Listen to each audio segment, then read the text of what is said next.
Chaque matin, ça commence toujours de la même façon. Je prépare ma petite chicorée pour avoir une boisson bien chaude. Il est à peu près 11 heures du matin, 10-11 heures du matin, et c'est l'heure où je vais à la rencontre du potager. Je prends souvent quelques minutes de silence pour savourer mon café avant de rentrer vraiment en contact avec lui. C'est un petit rituel. C'est un moment suspendu où je respire. Là, je me prépare à retrouver mon potager, ce lieu qui change avec moi, saison après saison.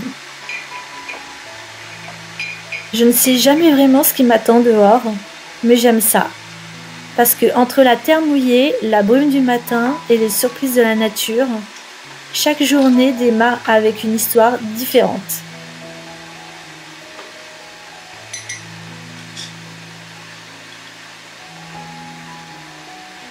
Alors viens, on y va, on va voir ce qui nous attend aujourd'hui.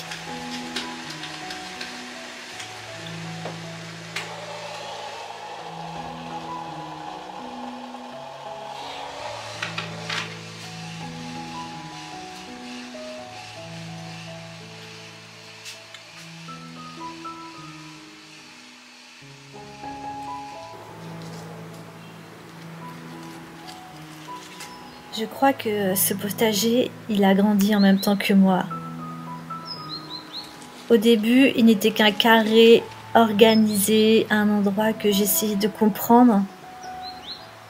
Et puis, saison après saison, j'ai appris à l'observer. Parfois juste 5 minutes. Mais ces 5 minutes, c'est ça qui change tout. Ici, les fleurs se mélangent aux légumes sans vraiment de règles. C'est un petit monde où chacun trouve sa place.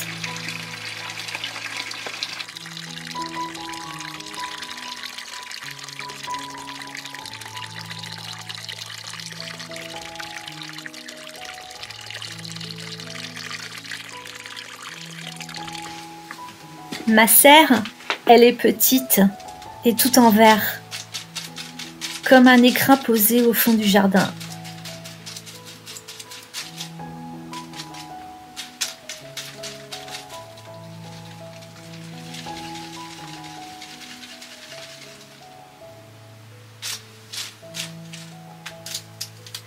À l'intérieur, je plante un peu de tout. Des fleurs pour attirer la vie, des tomates trop ambitieuses, des poivrons, des aubergines, de la roquette, des radis, des épinards. Bref, c'est aussi un endroit où je mets des semis au printemps que je protège comme des petits trésors. Rien n'est vraiment planifié, mais tout trouve sa place. Avec le temps, la serre est devenue un mélange de patience, d'essais et de petits miracles. Bien sûr, ce petit monde a des visiteurs. Les insectes ravageurs d'abord, les pucerons qui s'accrochent aux tiges, les moucherons qui tournent autour des semis et des minuscules chenilles qui grignotent en douce pendant que j'ai le dos tourné. Je râle? Oui. Puis j'accepte que la nature joue sa propre partition. Même ici, dans ce refuge de verre. L'hiver, je laisse souvent la porte entr'ouverte. Et une petite souris s'y glisse discrète. Elle gratte un peu la terre, mange quelques semis de carottes. Elle se cache et elle revient. Je sais qu'elle cherche juste un endroit chaud. Alors je ferme les yeux, tant qu'elle ne mange pas tout. Et puis il y a aussi mon chat. Lui, c'est le roi de la serre. Il trouve toujours un endroit le plus confortable pour faire sa sieste. Entre un plant de tomates et un plant d'aubergine.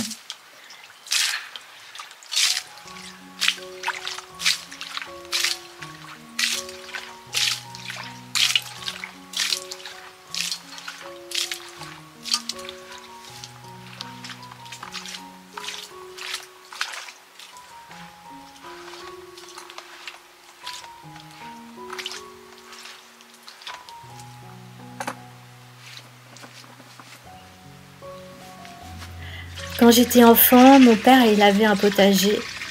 J'y allais vraiment, mais très rarement. Pourtant, il était là, comme une présence silencieuse. Même sans m'en rendre compte, une graine a été semée dans mon enfance.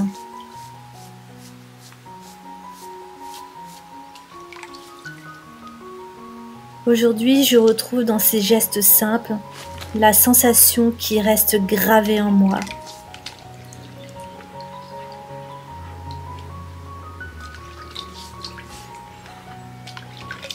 L'odeur de l'herbe fraîchement coupée, la terre mouillée après la pluie, le chant d'un oiseau au réveil et la buée sur la serre au petit matin.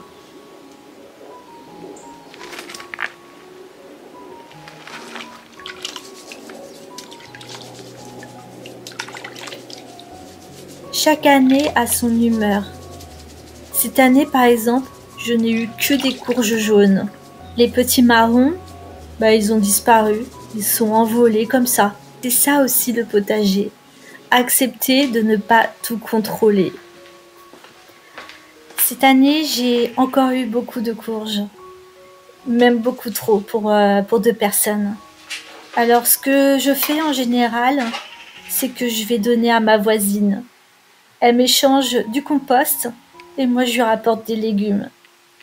Et puis avec un autre voisin, on s'échange aussi un peu de tout. Lui il me donne surtout des fruits qu'il a dans son jardin, comme des kiwis, des figues et du raisin et aussi des cerises. Et moi en échange je vais lui donner quelques courges. Et puis il y a aussi mon propriétaire, juste pour lui dire merci. Merci de m'avoir laissé créer un potager ici.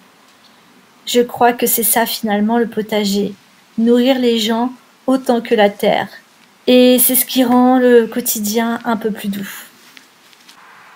Alors je continue d'avancer entre mes carrés, de regarder ce qui a poussé, ce qui a disparu et ce qui me surprend. Le potager m'apprend encore. Il m'apprend la patience, l'humilité et la beauté des choses simples. Ici, je respire autrement. Ici, je me retrouve.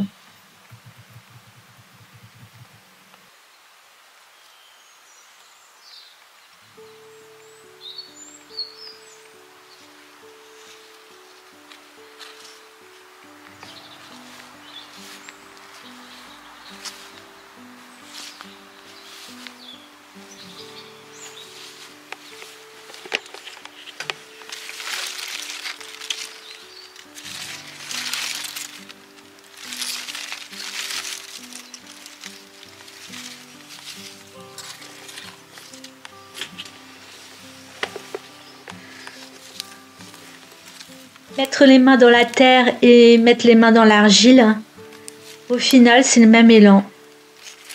Puisque dans le potager, tu fais naître des fruits et des légumes, et dans l'atelier, tu façonnes.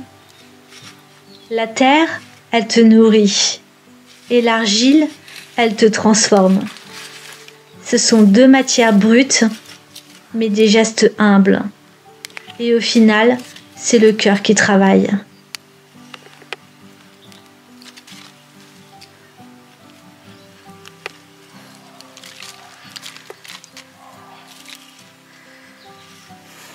L'une donne des courges à partager et l'autre des bols à offrir.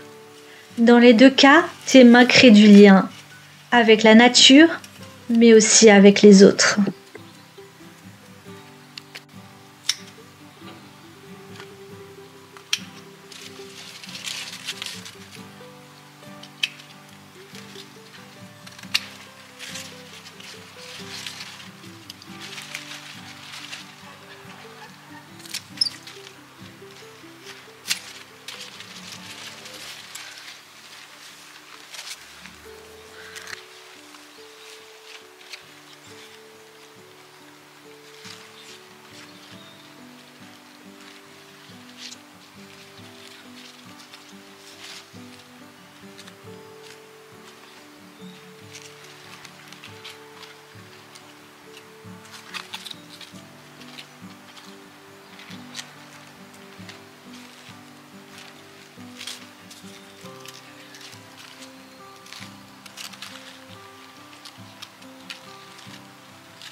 Je suis tellement contente que ces jeunes pousses ont poussé, puisque c'était des noyaux qu'on avait récupérés avec mon père en Turquie.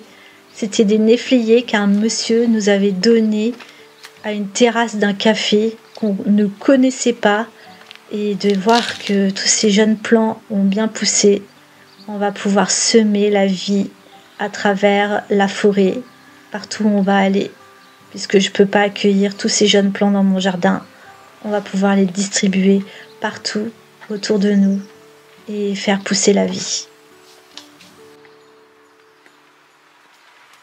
La saison d'été touche à sa fin et maintenant c'est l'heure de la récolte. Thanksgiving arrive bientôt et c'est la célébration des récoltes. Ici, je récolte mes toutes dernières tomates vertes. Je vais les emballer dans du journal et en espérant qu'elles vont mûrir. Ou sinon, j'en ferai une confiture de tomates vertes. Mais j'avoue que je suis pas super fan. Donc là, je cueille mes toutes dernières tomates et je suis trop déçue qu'elles n'ont pas eu le temps de rougir, puisque là, il y avait une belle récolte. En plus, ce sont des marmandes qui sont spécialement faites pour tout ce qui est les sauces.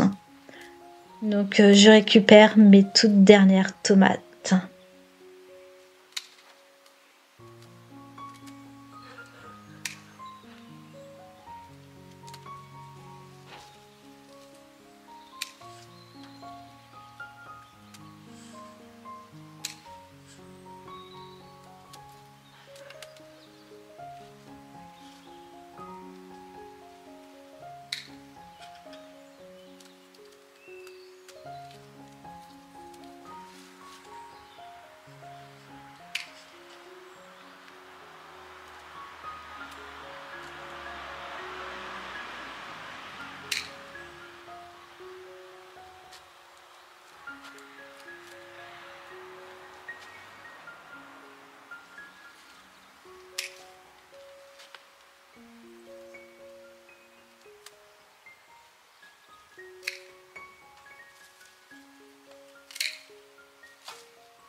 C'est sur ces cosmos que nous allons terminer cette vidéo. Je m'étais inquiétée de ne pas voir les cosmos cet été et au final ce sont des fleurs qui arrivent dans l'arrière-saison à partir du mois de septembre. Jusqu'à maintenant, elles sont en pleine floraison et je suis contente d'être parmi elles, dedans, à couper les fleurs fanées et voir ces tout petits bourgeons qui commencent à arriver. Merci d'avoir suivi cette vidéo et on se dit à la prochaine sur la chaîne. N'hésite pas à t'abonner si tu veux voir d'autres vidéos de potager poterie. Bisous!